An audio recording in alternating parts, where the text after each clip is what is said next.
She put a surveillance camera in her daughter's room, but she couldn't believe her eyes. Greetings everyone and welcome to our channel.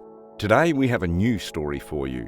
As always, before we begin, make sure to press the like button and subscribe to the channel so we can bring you more interesting stories like this. If you don't want to miss a single one of our uploads, press the bell button to be notified when we post a new story. Lilia had just divorced her husband, Thomas Fernández. It was very hard and a sad divorce. They'd lived together for 18 years and both felt that they had loved each other very much. There was no other possible solution but to separate. She was a judge and a lawyer. Thomas could have accomplished much more in his career, but he decided to step aside and give his wife the opportunities. He tried to lie to himself, saying that he didn't care because he would still have a decent life status, and what mattered to him in the end was not the money. However, the success of his wife ate at him on the inside, until it reached a point where he began to criticize her decisions at work and rejected her in public. Things weren't flowing and there was no communication, so they ended up getting divorced. It was kind of funny because they didn't need representatives. They drew up their separation agreements themselves and took care of their own paperwork. The hardest of all was deciding who their 14-year-old daughter Carol would live with. Thomas initially wanted full custody of his daughter and even asked her directly at breakfast one morning before going to school. "My girl, would you like to live with me when I divorce your mother?" he asked her as he drank his coffee. Carol saw him a little intimidated and finally said, "Well, I have no problem," she said in a muffled voice. Hearing this, Lilia exploded and told Thomas to stop asking nonsense questions. "You know very well that custody is always for the mother if there's no aggravation that shows instability to take care of the child," she snapped, ending breakfast. Finally, Thomas stopped insisting and gave custody to his wife as a result of the conversation that he'd had with Carol. "Dad, I would have no problem living with you, but you still don't have a house and my mother's house is close to my school and my friends. Maybe we could wait for you to stabilise," her daughter told him with obvious concern on her face. Thomas did not insist further, but told Lilia that if he noticed that the girl was unhappy with her, he would not hesitate to fight for custody for her again. She knew that her husband could be very pushy and would look for any excuse to try to go to trial again. From then on, Lilia looked for any number of activities and excuses to spend time with her daughter, visiting malls to going shopping to weekend trips to the beach. She felt partly responsible for the end of her marriage. She felt that if she had been more understanding and thought of her husband's feelings as a professional, this wouldn't have happened. Carol saw the whole situation, but tried to distance herself by meeting with her friends and studying what she liked best, video editing. Lilia saw her sitting at the computer for hours and she thought she was wasting time. She told her that only a real career would give her enough to live. Carol listened, but in those moments she preferred not to seek more conversation with her mother and she would turn off the computer.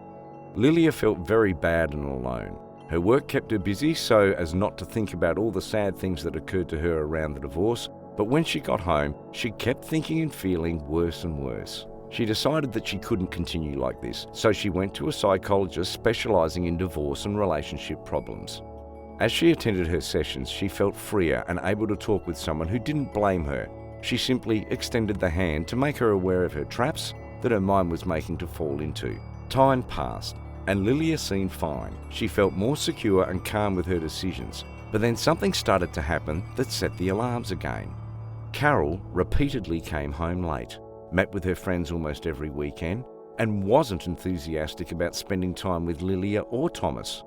She thought that maybe she was moving in bad steps, but she had no way to ask her without asking directly at the risk of starting a fight. She decided against her will to ask Thomas if he knew anything about Carol that she didn't know. It saddened her to think that perhaps her daughter didn't trust her enough to talk to her, but as something strange happened, she needed to know about it. "This is because you work too much. You're not aware of what the girl needs and that's why she's probably run away from home. To answer your questions, she hasn't told me anything strange, but now we should watch her more since she surely feels that she's under supervision," said Thomas, ending the call abruptly. Lilia consoled herself by thinking it wasn't a matter of Carol's preferences then, but she had to do something to find out what Carol was doing all the time. She thought a lot about how to get close to her daughter, so she decided to ask innocent questions to try and gain her trust. Things like, "My girl, you're so pretty. Do you have a boyfriend already?" Or, "Are they sending you lots of tasks? Is there anything I can help you with?" Carol, with a calm attitude, always replied that she was fine and that she didn't have any love interests. but that if she knew someone, she would tell them. However, this didn't bring calm to Lilia, so she decided to install secret cameras in her daughter's bedroom. Lilia's biggest concern was that Carol was getting involved with dangerous business with drugs or stolen items. She set up the camera so the video came directly to her phone so she could be up to date in real time. For a week, she couldn't notice anything out of the ordinary. Carol did her homework, listened to music, used her computer, read. There was nothing that could catch her attention. Just the strange behaviour of being late from school and a resistance to spend time and quality with her. One day, only for a moment, as if she had noticed the camera, she noticed how Carol's gaze stayed fixed towards the camera for a few seconds. She thought she'd been discovered, but at dinner, Carol didn't seem upset or agitated. The next day at lunch, she saw something different. The night before, Carol sat at her desk after dinner, grabbing a pencil and paper and began to write.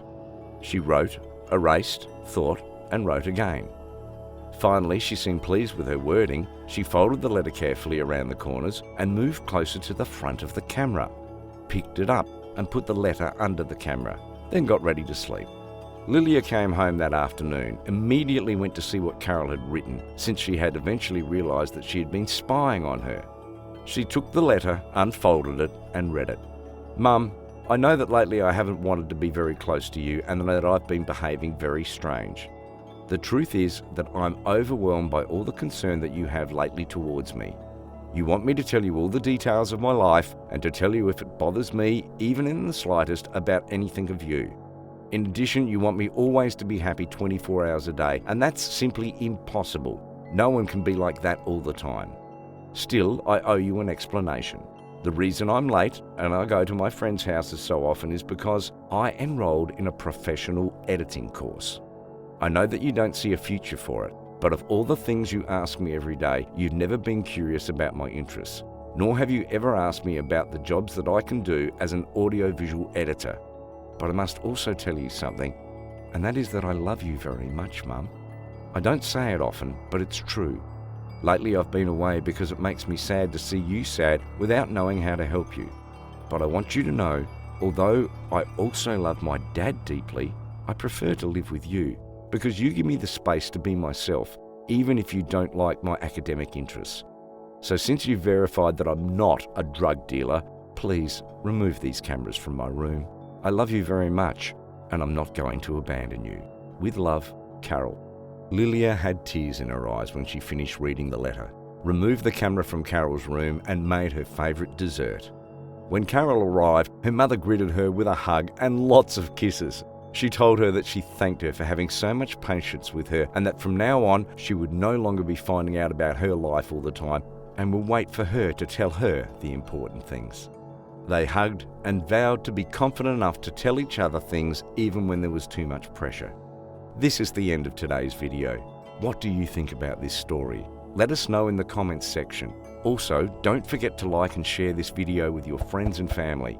Before you go, subscribe to our channel and press the bell button to stay updated. Thanks for watching, and we'll see you all next time.